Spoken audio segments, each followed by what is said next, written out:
This is Robin Johnson from the Proven Bundling course, and today we're going to be talking about doing the right research for your bundle so that you can have the right keywords for your organic search for Amazon, and also that you have the right keywords if you decide to use Amazon product ads or any other sort of pay-per-click program to help promote your bundle. So you want to start by researching how your item is going to be searched on Amazon and Google. So you starting at Google is a great place. Look for synonyms, so you would just Google synonym and then the word. So synonym and blood pressure monitor. Use the keyword tool that Google has, and then we use a tool that's called Merchant Words. We have a there's a discount that's available, and it is a great tool worth every penny. And it helps you find how people are searching on Amazon itself to find items.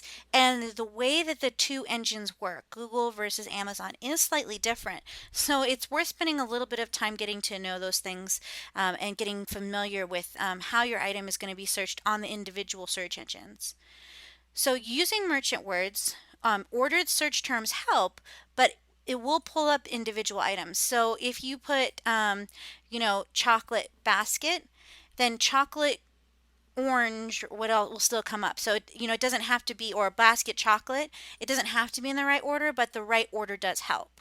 We generally look for about 20,000 in the search results, but it really depends on the niche, and if this is something really new to market. It can really vary. But the more global searches you're getting on Amazon, the more people are finding are looking for what you're creating. You can sort by highest volume, and you can also filter to look for the right keywords, and we're going to show you how to do that. So it's worth the time to spend the right keywords to make sure you have those before you either write the copy or you outsource the copy to someplace like Writer's Access. It helps with organic search. And then once you have those keywords, you can, instead of using the auto target on Amazon product ads, you can use the manual target. And that really allows you to refine your Amazon product ads and make it so you're not spending a lot of money on words that are too vague. So if you were to have like a Mickey Mouse toothbrush holder, you don't want to just use Mickey Mouse as a keyword because Mickey Mouse is a very broad thing. There's a lot of Mickey Mouse products, right? You having the right keywords and having that really down to that granular level is really going to help you as you go through and create those product Amazon product ads, and it's also going to help you come up better in the organic searches. So search is the primary way that people find things on Amazon.com. In fact, I think they recently found that more people, when they're searching for products, are starting at Amazon.com instead of Google. And Amazon uses the title and the search terms in their algorithms for customer search. So the title, you want to use high value keywords that are relevant to the product, and they make sense when they're describing it. So don't just keyword bomb a title. So if you're talking about something, maybe you found a Disney toy that you want to bundle with something else, like those Disney princess things. Don't put Disney princess, Rapunzel, Cinderella, like a whole bunch of keywords in there, right? You don't want to make it look like an eBay listing. You want to follow their format guideline, which in general is the brand, the model number, the name, the size, and then we talked in an earlier section about what they ask for in the bundle. That you say that it's a bundle, that you say how many are in the pack, what's included, right? So make sure it's clear and easy for the customer to understand.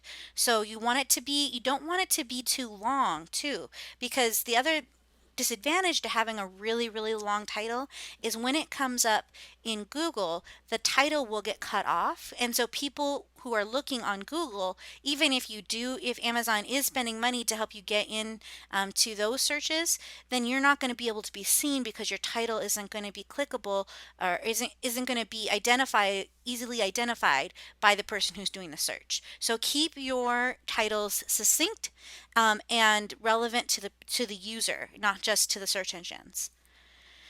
On in the search term entry, it's under the keyword tab when you're editing your products.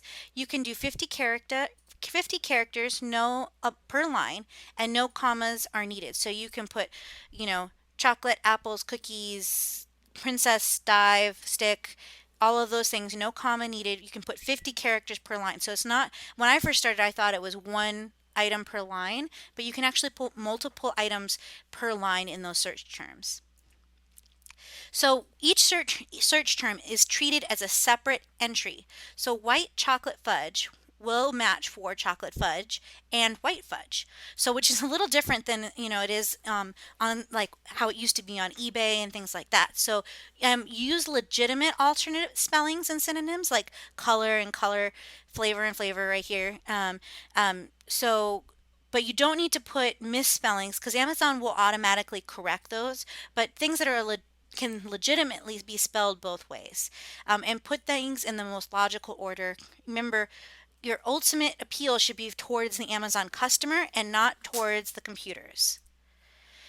So we already said about the misspellings. Don't include words in the search field in those keywords. You don't need to repeat items that are already in the title because those are already going to be found as keywords by Amazon, right? And it is against the rules to use in other brands. So let's say you have a generic shoe. You can't put Nike in as a keyword because you want to try to get people who are looking for Nikes to find your shoes. That's not allowed. So don't do that. Use merchant words to find search terms. So for this example, we kind of wanted to pick something a little weird, so it wouldn't be wouldn't affect a lot of sellers. So we did this wrist blood pressure monitor, which I have a lot of trouble saying for some reason. So we went into merchant words and we put in wrist blood pressure monitor.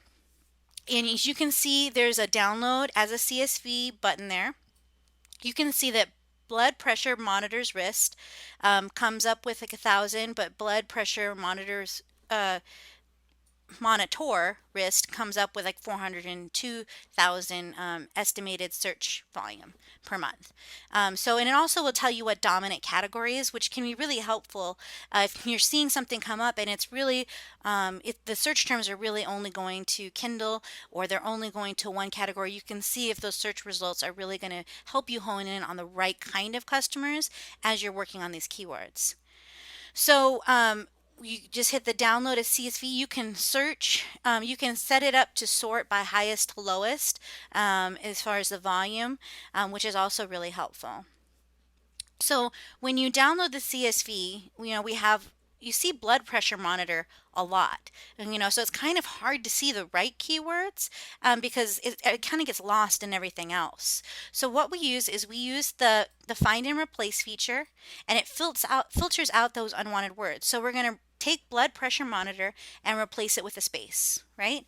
And then you're going to hit next, and then now your list is much easier to read. You see we have ambulatory, best, digital, home, automatic, reviews, portable, electric, all things that have, maybe would have had escaped our first initial, like if we were just brainstorming, we might not have thought of ambulatory, but that's something that has, almost 60,000 monthly searches. So this is something that's an important thing to know what the right keywords are. We also Googled synonyms for blood pressure monitor, and the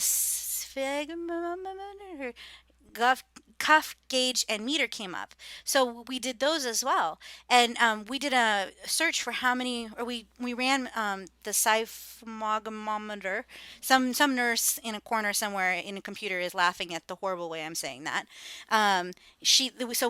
We ran that through merchant words, and that came up with 129,000 monthly searches. So just by taking that extra 20 seconds to run, synonyms through Google, we were able to find a really important synonym that I had no idea existed. So you can see how both parts are important in finding the right keywords. So there's other ways to find search terms. What is the product made of? What does it contain? Is it wheat-free, gluten-free, vegan? Is it organic? What size is it? Is it for Mother's Day or is it Halloween?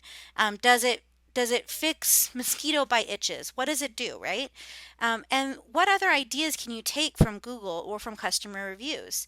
If you see that it looks like it's one thing, but you see that customers are using it in their reviews for like the main item, they're using it for something else. look there. See if there's some other keywords that you might be able to find from there. So that's kind of a crash course in how to do your research to having sure you have the right keywords before you start building your listing and investing in product ads. So we'll see you in the next session.